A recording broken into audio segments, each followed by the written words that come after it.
Hey, this is Mark and Shaun from Taking Back Sunday. And you're listening to the Voice and Verse podcast.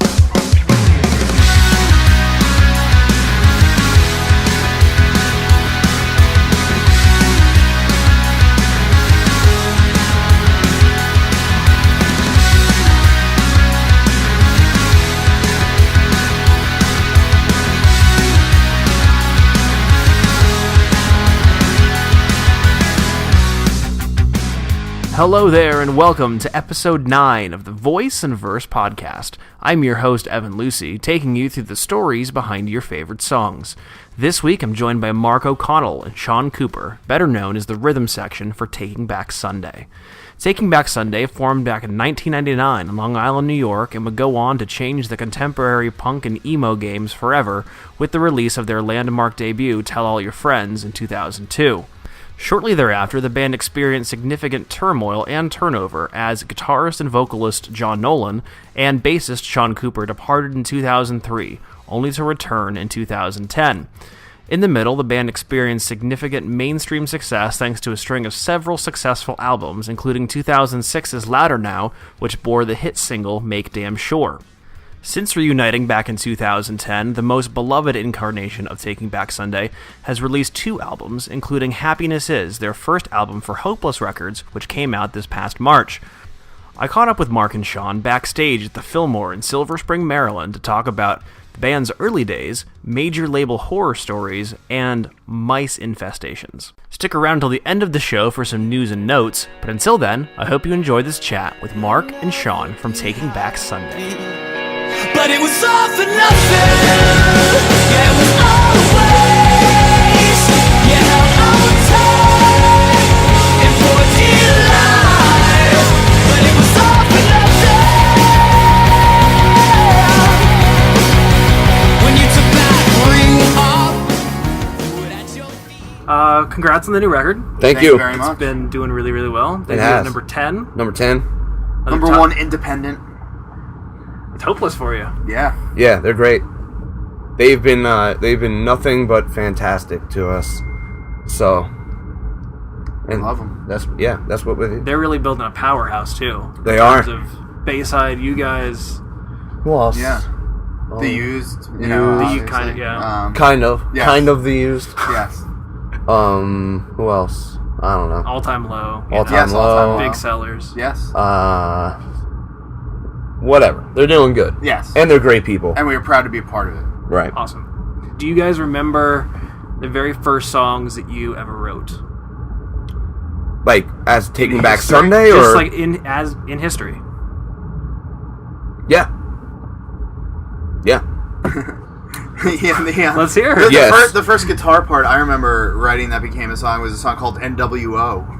NWO, that's right, yeah. In our punk ska band in high school. It Yeah, was like probably Shaun and 1996.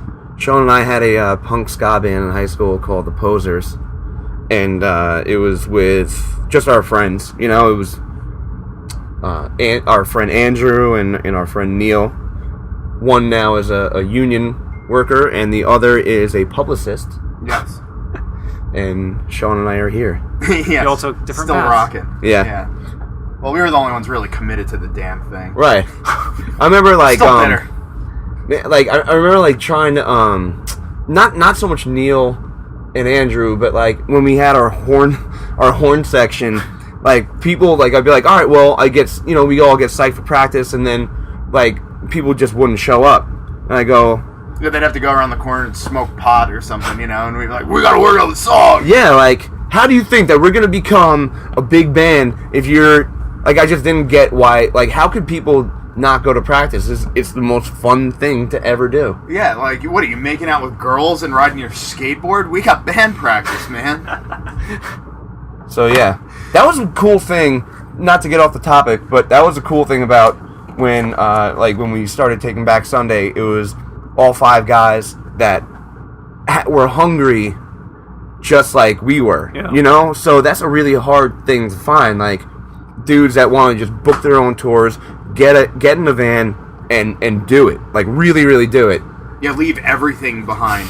Your whole life, leave it behind because you have one goal. And that's to be in a successful band. And to be wanting to create the same sort of music. Like, what Taking Back Sunday sounded like, it was another, like, no one was pushing for it to be a rap rock band because that was what was huge at the time, which would have been, maybe a smart move to go for to get big real quick.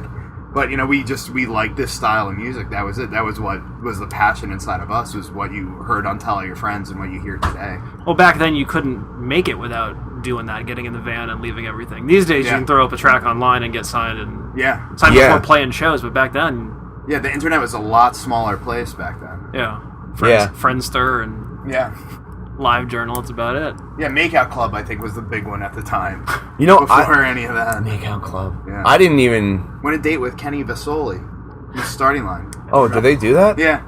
Yeah, that's one of their shininest moments. What was I feel bad even bringing it up. Those guys are so great. It was such a silly thing. He was like, a teen heartthrob. Well, he can laugh about it. Yes, of course. He's cool.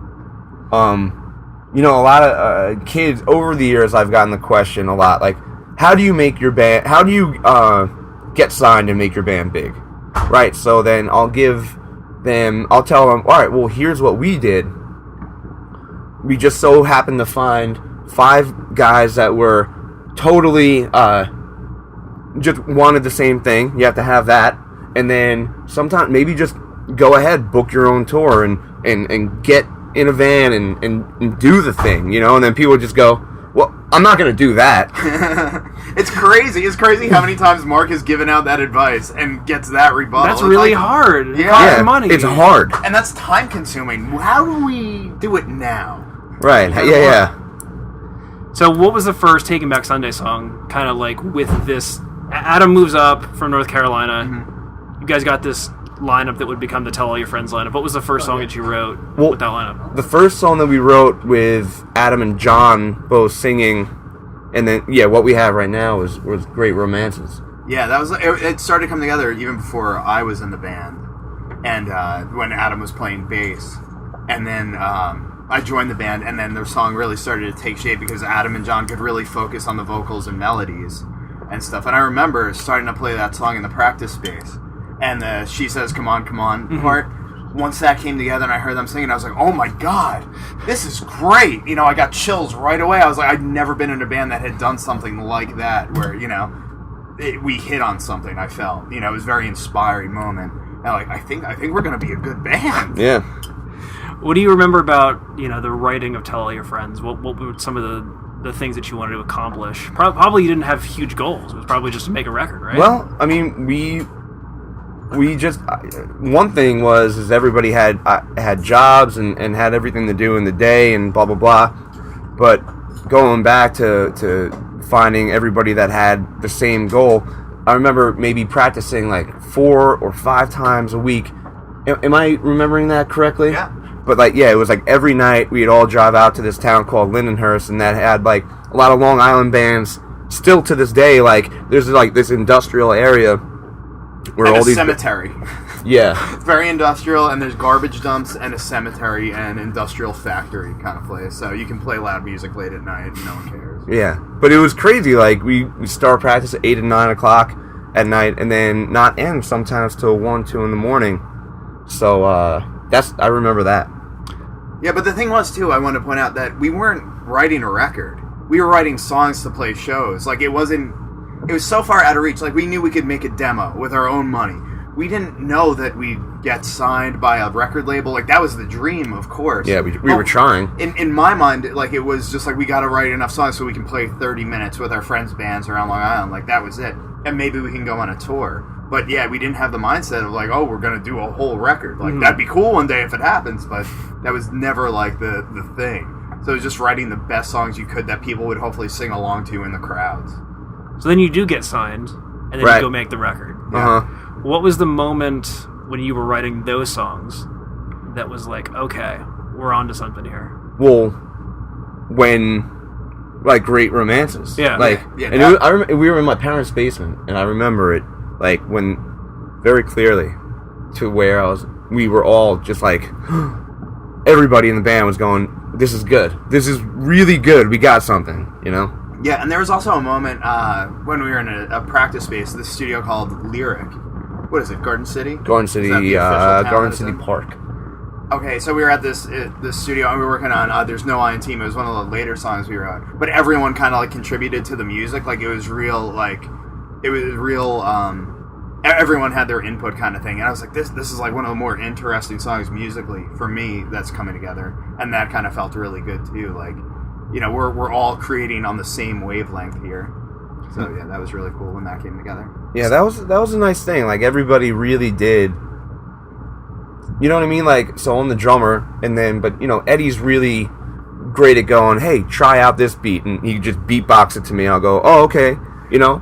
And then same goes for everybody. Yeah. Shaun's going, hey, try this, and I'm going, hey, play this guitar riff, you know what I mean? So it's always been like when it's us five, a very collective democracy type thing. And it's weird when you have a song like Q Without the E that became so popular for us, and the opening chords you hear were written by the drummer. You know, that was really my next question. Is that rumor true? Yeah.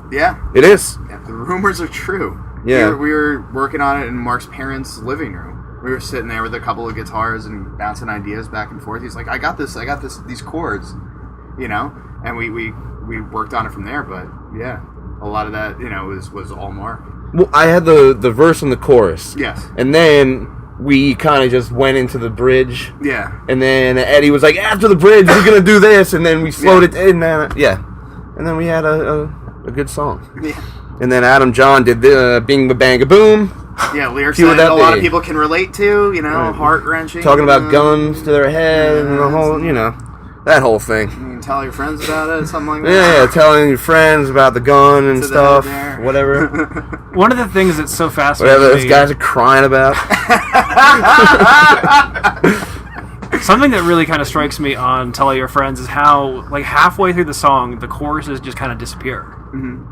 You guys are great at bridges and great at outros. Yeah, and you know what? Eddie's kind of the man behind that. Like, good with an outro and with a bridge for sure. Yeah, and then taking, instead of going back to the chorus, just, you know what I mean? Yeah, we do that from time to time. But yeah, it's not on every song, but there's a lot of really great outros on that. Right. Which is, yeah, I gotta. That's a lot of Eddie. Nice. Yeah. Yeah, take more credit for that. He's like, I am. I will. I don't take credit. I know. All right, so moving on, Shaun, you and John leave the band. That's right. In 2003, and you go on to form Straylight. Yes. So were any of the things on the Straylight record kind of holdovers from what would become the next Taking Back Sunday record, or was it just kind of a clean slate? It was a pretty clean slate. The song Existentialism on Prom Night, John had been working on with a piano. He'd been playing more and more piano in the later Taking Back Sunday days. So he just, like, it was something he learned as a kid, and then he kind of got back into towards the end of the run with Taking Back Sunday. And but it was never, like, brought to the band. He played it for me, and I think he played it for Adam. They were living together at the time. And he's like, I don't know if this could be a Taking Back Sunday song, but it's something I'm working on. I'm like, that's pretty awesome, and I don't know either. You know, maybe we'll see. And we did some demos with, you know, after Tell All Your Friends and stuff, and everything just kind of sucked. You know, like, nothing really clicked. We didn't really have any time. We were on tour so much, so there wasn't a lot of writing after Tell All Your Friends. So, you know, how did you see John kind of coming into a different songwriting role, being the sole... You know, he and Adam worked really well together on the first record, sure. But what was the process like for writing the Straylight songs? Well, he would usually bring an idea in, and then we'd bounce ideas off each other, and we would kind of just go from there. He would bring in the bones of the song with some lyrics and melodies, and then as a band, you know, me, him, and Will originally, and Mark was originally, he played the drums on Existentialism, you know, that was on the demo, and so we were working with Mark then, and then...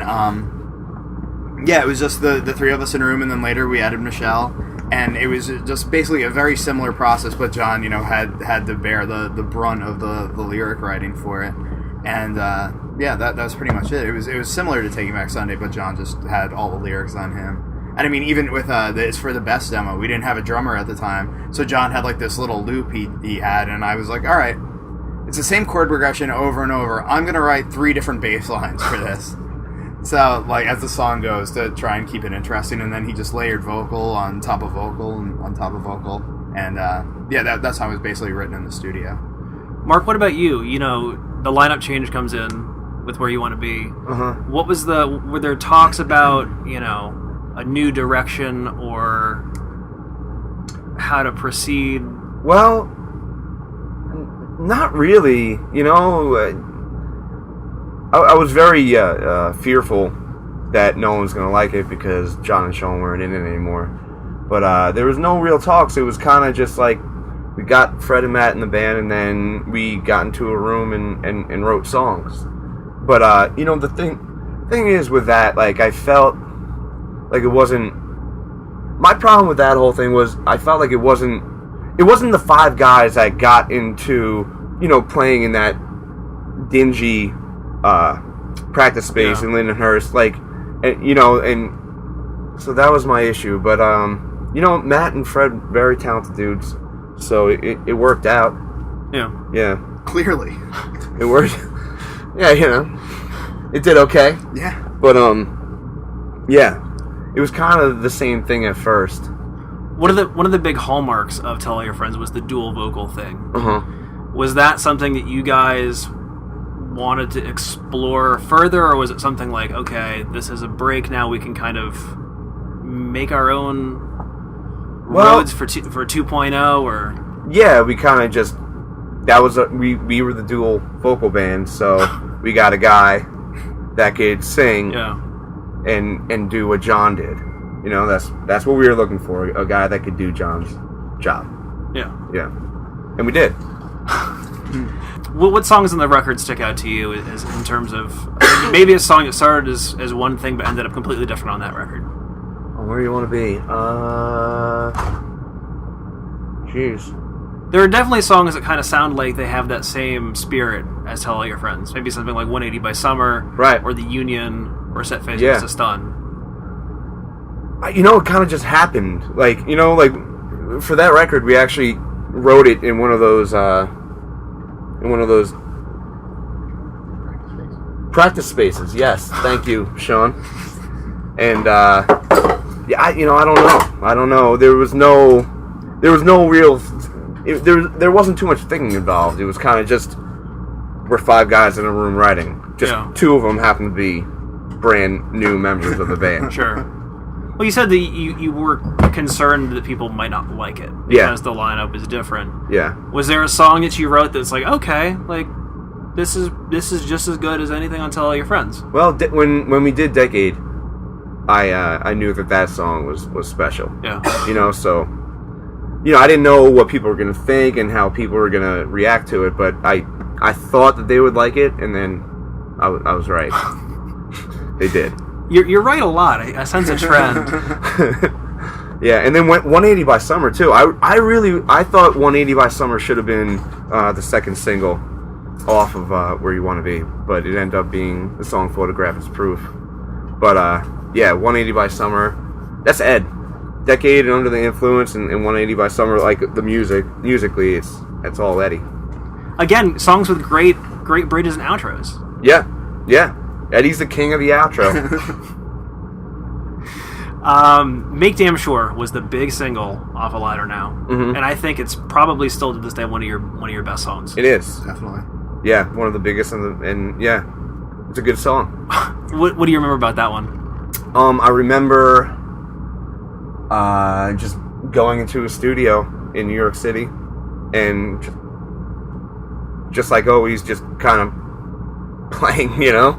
It was weird how it. One thing I do remember about that song is when we were playing the chorus, and then I remember Adam writing in his book and going, I think I got a chorus, and then he started singing that, and it was funny. That was the last song that we wrote for Louder Now, so I remember him singing that chorus and being like, dude, that's good, you know that, and then we went into the studio with Eric Valentine, and then when that song was done, I knew we had something with that. And the major label was probably very happy with that as well. They were very, very happy. You both had kind of different but similar major label experiences, I think. Yeah, I mean, when Warner Brothers signed us, it was mainly a rock based label. You know what I mean? So they had Green Day and My Chemical Romance and us, and the president of Warner Brothers at the time, his name is Tom Whalley. He loved rock music. You know, so then we have all this whole support team, and that was the thing about when Warner Brothers kind of it stopped working out with them, because everybody got fired that worked with us. Literally every single person. So then when all those people were gone, they had this new team that had nothing to do with us. Well, it became a hip hop. Yeah, and then they made it they're selling, hip hop. they're selling headphones now. Right. Yeah. Well, no, that's Interscope. Oh. Interscope sells headphones. But yeah, it was weird. Like, every time we'd go in there after the self-titled record came out, there were less and less people there. We're like, wait, why was this office full last week and now we're back and it's empty? Like, it looked like a ghost town. It was kind of sad to see. Just, yeah. And it's in such a cool building, you know. Like, there was a lot of, I'm sure, like, a lot of crazy rock and roll stories from back in the heyday, and then it was just empty office space, you know? Yeah. But Shaun, you and Straylight made a very weird sounding second record for the major label. Yes. Well, this was the thing. We recorded it with our own money. We had the record completely done, and we shopped it around. And we had a lot of indie labels interested. We had a couple of majors that were sort of interested, but Universal Republic was ecstatic about it. You're like, listen, this record is great. We're going to sell, no problem, 300,000 copies of this. They sat in my living room telling us that. They said, no problem. If we want to do 500,000 plus, we're going to have to write some new songs, but we're in a great spot here. We signed a very, very fair contract that had a marketing budget that would last over time, and after the first week, the label just cut ties. They didn't like where we debuted. Wow. And yeah, it was crazy. We thought we had all our bases covered. You know, typical major label story. We trusted what they were telling us, and we believed in it because we're honest people. Why wouldn't they be honest with us too? So they bought the record from us. You know, they recouped our costs and everything. And we're like, we're in a great spot. These guys really care about this, you know, this odd record we did. We're so passionate about it. Like, this is the most ideal situation. Then we're like, you know, we really don't want to be on the Warped Tour or anything, you know, but we'll do it. You know, they're like, it's going to be great marketing. Everyone's going to know your record's out. Yeah, I saw you guys on Warped Tour that year. It was like 2007 or? Yeah, 2007. Yeah, why would you not think that if they came to you, bought the album that was already done? Yeah, we set ourselves up great. But so we go on the Warped Tour. We're doing all these signings every day, and there's like 200 kids who had just watched us play, and we're signing, and they're all like, so, you guys got a new record coming out anytime soon? Like, dude, it came out 2 weeks ago. We're like, we're done. This is it. You know, this experiment did not work out. So, yeah, it was a very unfortunate set of circumstances, but it led me to here today, so, you know, I'm better for it, for sure. I wouldn't change anything. Well, the thing is with major labels, it's either they're amazing, or they do nothing. Yeah. There's no middle ground, you know? So, yeah, when they're doing their work, it's incredible. So they get really rich. Well, yeah. I mean, not anymore. Not anymore. Yeah. Selling ringtones and headphones, and that'll be fine. I'm sure Katy Perry still. Yeah, she makes a pretty penny. Right.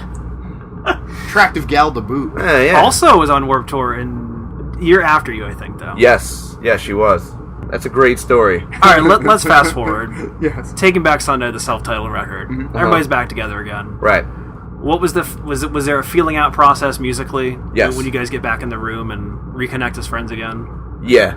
We all met up in El Paso, outside of El Paso, Texas, at a studio, and we agreed to at least try out, see how it would work. And it was very open-ended. We're like, we might still hate each other, and we might not be able to work together at all. So we'll fly down here for a couple days. It's not going to be too long. Let's see if we can write a song together. If things are good and we're having fun, we'll keep it going. If not, you know, hey, at least we tried. Yeah. So what was the first song that you guys wrote back in the room? Best Places to Be a Mom. That's right. It was like the very first song, like the very first day. We had tried to play the night before, but we all got too drunk. And I think we tried to play Timberwolves at New Jersey, just like, you know, to like kind of warm ourselves up for what was to come, because we hadn't played in a room together in It was 7 years. terrible. Mark's like, dude, I can't play drums, and just threw his drumsticks on the floor and walked out. So we're like, all right, we'll go back to the house and have a beer, whatever. Cool. Best Places, did you guys play a version of that earlier on? Because there were a few songs that you were playing live before the split happened, and I wasn't sure if that was one no, that was you should have waited. But it wasn't that at the time. It got changed around. Yeah, there were a lot of weird names for it because we didn't have any official titles. So that was like a B-side. We had a very, very rough demo of it that just sounds terrible.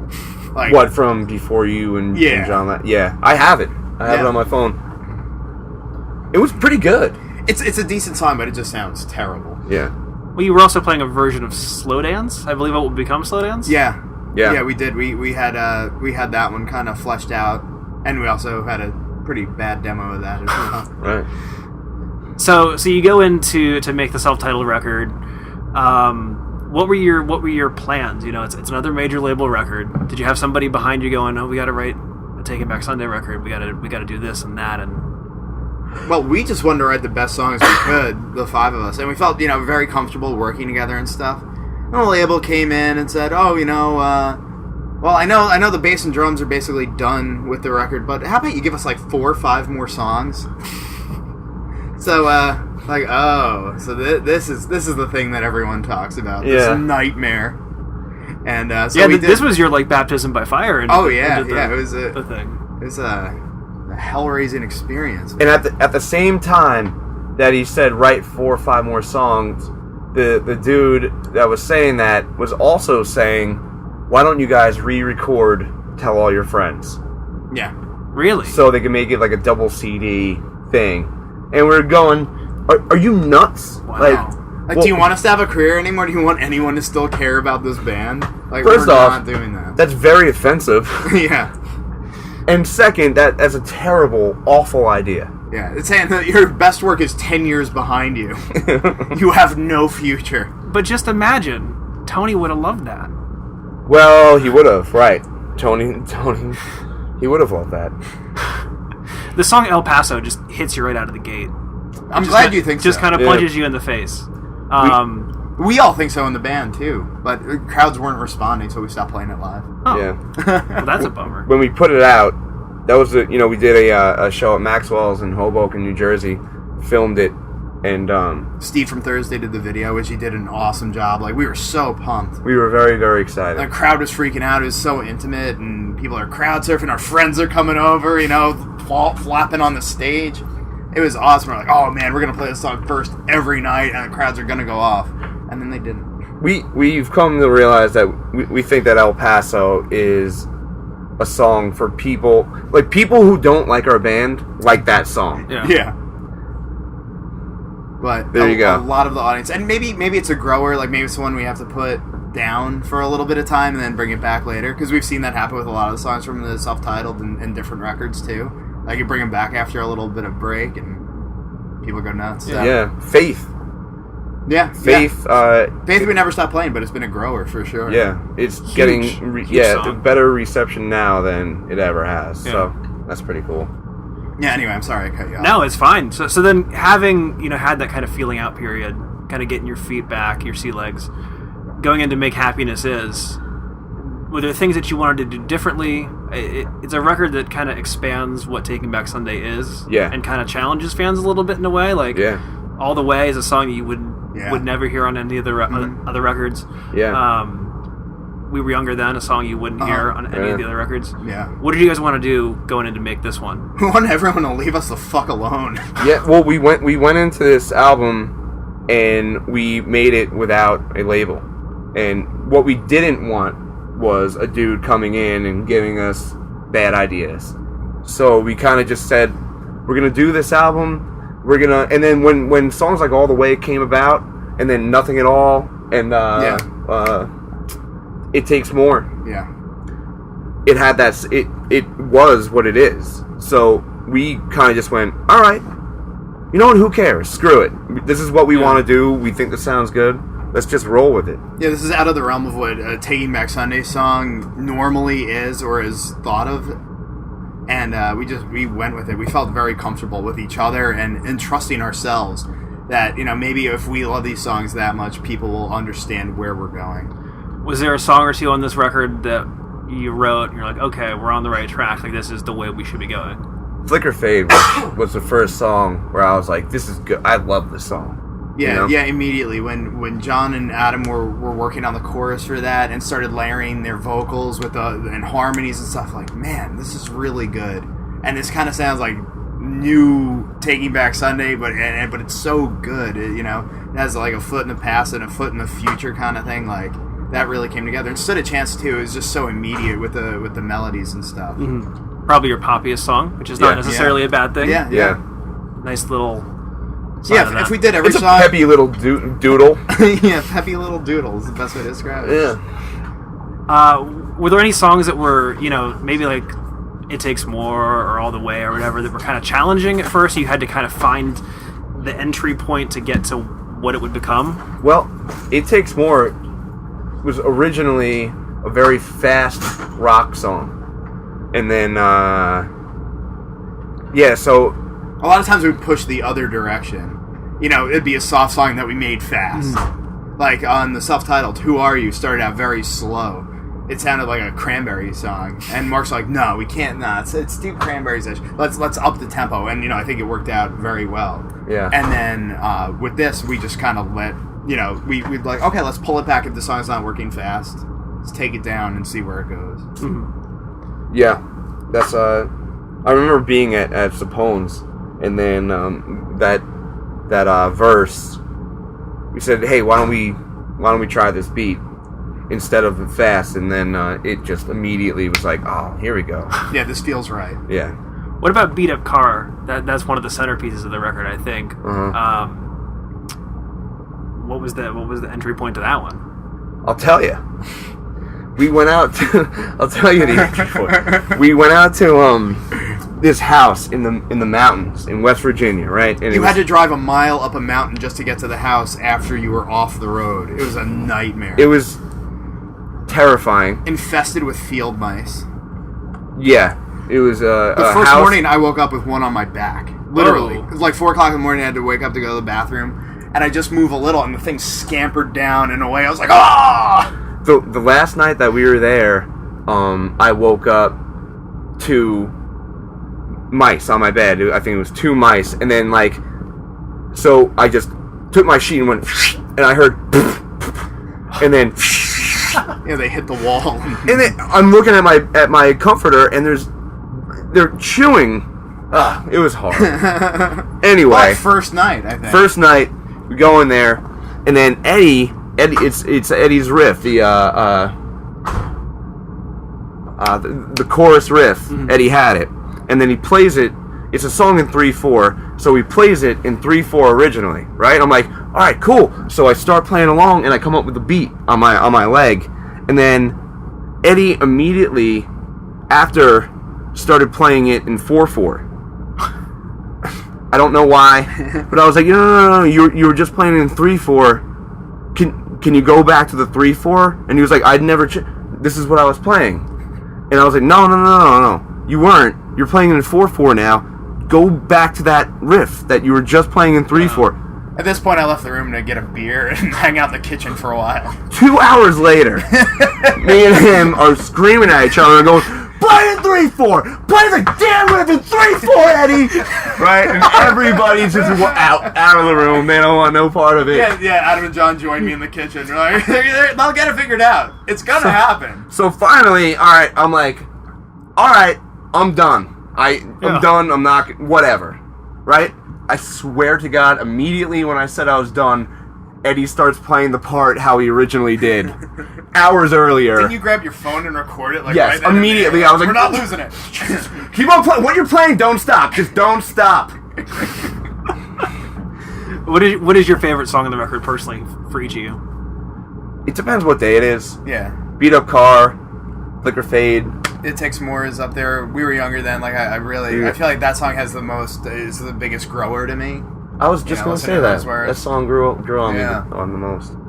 Well, you're probably not concerned anymore about the way the kids are going to react to it, like we said, like you talked about with Where You Want to Be. No, I am. Yeah, Oh, are every you? record, Absolutely. every record we think is going to be our last. Yeah. Like no one's going to like this. You know, we're insecure dudes. That's why we do what we do in front of thousands of people every night. We need that affirmation that we're all right people. You know, like there's a reason why guys like us do this job. We need that constant reminder. I don't know what it is. I don't know. Maybe we didn't get enough attention as kids, or I don't know. Breaking it down.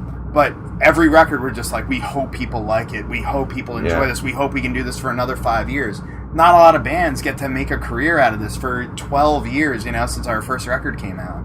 So we just feel very lucky to be in the spot that we are. And we want to keep making ourselves happy and having people come out to shows. You know, I remember thinking, like, when we did the album, it was mixed, mastered, everything was done. And I knew that we gave it our all. You know, I didn't know how it was going to be received, but I just knew in my heart there's a possibility that people might not take to it, but I know that we definitely tried our hardest. This is the best that we have right now. Yeah, so, this is everything, and I felt like it was the most honest representation of the five of us with Happiness Is. Yeah. So I think we had a certain confidence from that.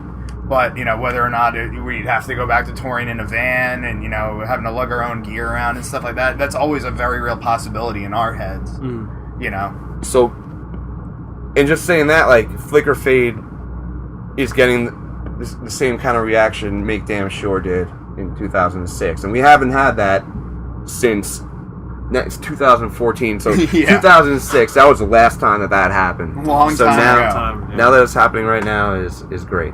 Well, the kids are digging it. Where can people find out about you guys online? And you can plug whatever you want to. Go ahead. TakingBackSunday.com, at TBS Official on Twitter. Got a Facebook page. Just Taking Back at Taking Back Sunday on Instagram. Yes, that's correct. You know, just Google those it. things. You Yeah. can just Google Taking Back Sunday. The Google has it all. Yeah. Awesome. Thanks, guys. Appreciate it. Thank you. Thanks for having us. All right, that about does it for this week's show. I would like to thank Mark and Shaun for coming on and sitting down, talking some songwriting with us, and some great stories in the process. Hope you enjoyed that as much as I did. If you'd like to find out more about them and their brand new album, Happiness Is, just go to takingbacksunday.com, or there will be a link in this week's show on the website, voiceandversepodcast.com. Some exciting news to announce. We are officially on Stitcher, so if you are on Stitcher and you would like to download the podcast somewhere else besides iTunes, you can do that at stitcher.com/podcast/voice-verse-podcast. There will also be a link to that on our website, voiceandversepodcast.com.